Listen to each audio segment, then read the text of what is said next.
काढून 6 महिने झाले. आम्ही सगळ्यांना रिक्वेस्ट करत आहे, तुम्ही येऊन बघा. कानाडा डोळ्याला 4 बोटचं अंतर आहे.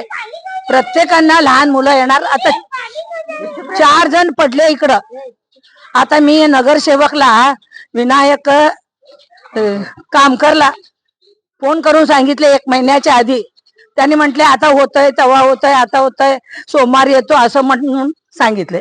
आता आज फोन 2दा केले, मी केले, माझा मुलगा केले, आणि आता त्यांनी उद्या सोमवार गाडी पाठवतो असं म्हटले. परवा केले, अर्धवट तिकडचं करून गेले. आणि हे पूर्ण ह्याचे पाईप घातले, त्याचे पाईप घातल्यापर्यंत होत नाही म्हणतात. मग असं इथं पडायला पाहिजे काय? आम्ही लहान लहान पोरं येणारे जाणारे, हे कसलं परिस्थिती?